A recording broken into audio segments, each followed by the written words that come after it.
Hey guys, Sean Bougie, surplusfundsriches.net.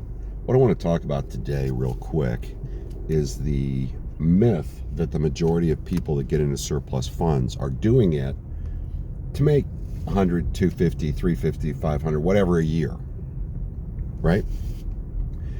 And I think the fallacy that has been introduced by people that are trying to just sell programs and show you the optimal level. Like, this is where you could be if you scale up and you really work it super hard every day, and this is your full-time thing. I have never told anyone to quit their job, especially if they've got good benefits and they like what they're doing.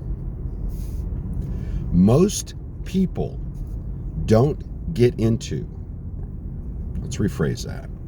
Most people get into surplus funds as a side hustle. They want to make extra money. So what's important for you to understand is it's a great way to make an extra 20, 30, 50, 100,000 a year. Yes, the majority of people are making extra money. They're putting in 3 to 5 hours a week, what they can, while having a work-life balance. And they're making the money that they need to get ahead, maybe put some money to the side, maybe pay off a house a little quicker, pay off some debt, allow themselves to provide for their kids for college.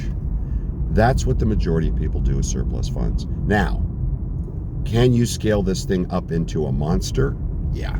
There's 3,200 counties, guys, and you can go after mortgage and tax foreclosures. And if you watch any of my videos, you know what I'm predicting for 2023 and 2024 because of the reassessments on taxes and how that's going to impact tax foreclosures and mortgage foreclosures.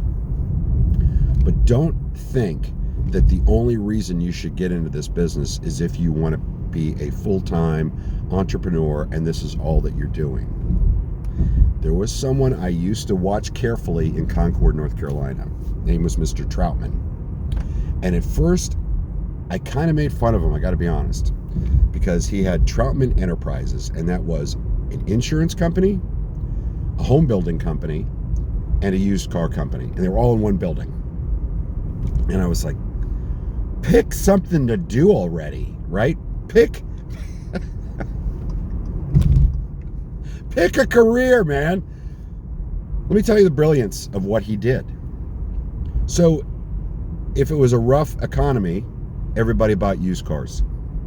They didn't load up on insurance, and they didn't buy a new home. If the economy was just cranking along, they bought new homes and they loaded up on insurance. This guy was completely recession-proof. And yes, the surplus funds business is completely recession-proof, right? In up markets, people pay even more money for the homes at auction, creating even more overages.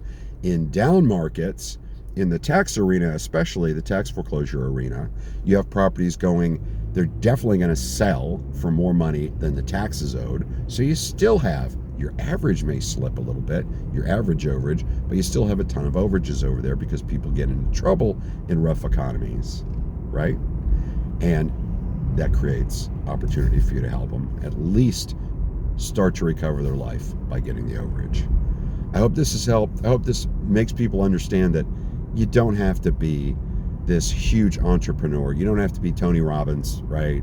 A motivational speaker and all this, and have 50 people work for you and have VAs in other countries and all this stuff. You don't. You can do this as a side hustle, and guess what? Most people do it that way.